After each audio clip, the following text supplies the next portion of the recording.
as yet. They've been working on it for some Well, time. because it's been stopped by Congress, that's why. A lot of those truck It's still parkings going on. are actually trailer parking and has to do cargo logistics and not just the power unit moving Yeah. through. Where they unload and load. So would that necessarily change the patterns, though, if it's being used for cargo loading and unloading and everything?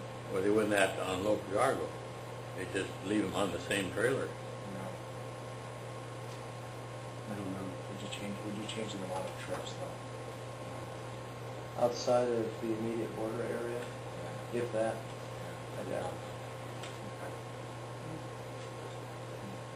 I could ask Mexico County to develop some massive system that Homeland Security would, bless on, but basically where the Mexican trucks come forward, pull up the thing takes off the load, conveyor belt, Homeland Security inspects the cargo while it's on the conveyor belt, and bam, transfers to the American side. And, American truck pulls up, gets loaded, takes off. Well, in essence, the Eastport does that. That's what they do there. Okay, right. Shoot them, Yeah. the whole entire truck. Okay. That's right. I'm Yeah.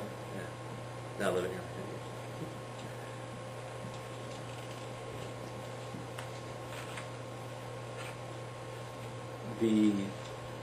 I see a political problem in that if a lot more traffic is focused on 111, the businesses in Imperial and El Centro are going to suffer, possibly, because that's a lot less through traffic that they're going to get. It's more traffic being diverted around Brawley and then through Calexico, and I foresee the two communities in Brawley and El Centro shrinking down, but as a result of the lack of lesser traffic, but more maybe shifting towards the 111 then. Yeah, which would be a smart move because then you can develop a whole new city network based off of where the 111 is, but then extending west towards where the community exists, and that way you can possibly conceive of slowly rebuilding each community, starting from 111 westward. But that's a long-term goal. Yeah, and that's what we're looking at is not only the near term, but the long range conditions as well. And one of the thought is that I think it was mentioned that will Forrester ever be much larger than it is now? And is it just a pipe dream? And the thought is that if we can just look at it into the future, and if there's a possibility that with development generating enough traffic to warrant a larger footprint, larger cross section, bringing this up now, reserving the right of way, makes a whole lot of sense. Right, and I agree and understand that. Then the issue, but it's the funding issue which Imperial Valley has, and so developing the infrastructure then requires paying for that and maintaining it. And so that's where we need to be more economical in our thought process of what are we going to focus on, what we're going to upgrade, and make sure that that's going to be economically feasible. It's a little bit like a chicken and the egg kind of syndrome, where Just you about. build the road, people will come, who need bigger roads. So which one comes first, Yeah. Very true. How about changing the railroad? But the railroad seems to serve only one purpose, and that's Foster City, right? The railroad is one of the major problems. Yeah, it seemed like I'm kind of curious why there's not more of a major railroad north-south from Mexico to Los Angeles, because it just seems like a more logical idea to have that because of the supply issue a coming little bit from. outside of the scope of my Yeah. Well, I guess you would have ag grade crossings and those issues might fit into the study. And I guess Forrester has at least one rail crossing. Outside of Sealy. That was brought up as well, and we've done a little bit of research since our last stakeholders meeting. And the interesting thing about the railroad is that it's not very frequent, but it's kind of lengthy. And But it's an obstacle if you got to. and the thought is do you want to build an overpass for 1 or 2 trains a day kind of deal? I don't know if that's given the circumstance that we're facing now with diesel prices and Lay out- where it's lay a new expected track, to go, so. plus someone mentioned the landfill coming in, and the intent there is that the tonnage will be shipping by rail to that landfill. So there will be a north, at least from the Brawley area, somehow, be it whether it be east or west of the Salton Sea, I don't know. There will be a way to get train traffic to Well, that, landfill. yeah, the landfill, there's gonna be a spur well, Union Pacific is double tracking the line basically from Texas to Colton. And they're right now double tracking the Yuma area, and they're gonna double track it all the way up. And as they build that second track, that will be the spur that's on the, I think it's on the east side of the rail, main line. So there's main line traffic. So it comes down from Colton on the east side of the Salton Sea to there? It goes through Palm Desert and Yeah. down that way, yeah, it's the main line. So that's where Mesquite will be, Mesquite Regional Landfill. But this line, it used to go to Hopeville, but they took out the rails, so there's no rails anymore there. But it just goes up to Nyland, and then connects at Nyland to the main line.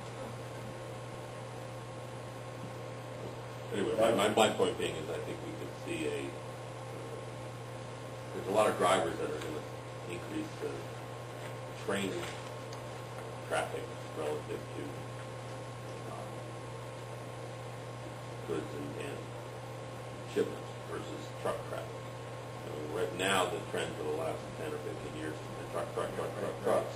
And so if you plot that out, it looks like we're going to have, there's trucks coming in, but that doesn't necessarily work that way. Probably can flatten out. I would, It's got it, right? who knows? But given the availability then of the north-south rail, then I think it's much more attractive. So then that's the upper limit of development for a certain roadway network. We need a roadway system that works up until the point that track is laid down, because then after that we don't know how the dynamic of the traffic is going to change. Yes and no, and I think the thought would be that the rail could potentially reduce or flatten out the truck movement. Okay. But the thought would be that if you still have development in the area, residential development, commercial development, industrial development, traffic is still going to use the roads.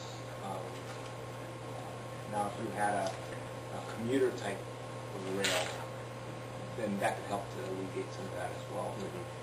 I tell you what, as much as I love the idea of mass transit in Southern California, it just seems like it cannot so well. I don't know. It's just my opinion. Yeah. We're going to say a trolley system in Imperial Valley. Yeah. Well, the county You get a lot of planned Mexican- trolley you get a lot of system Mexican for Imperial County, commerce. so they're ahead of the curve, I think, on that one.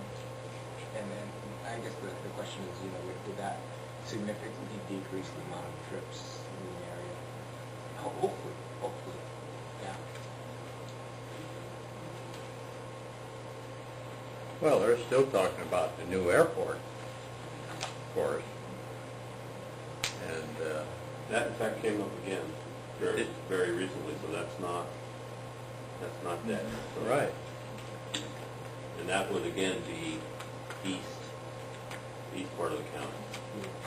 So even more pressure on 111 versus Forrester.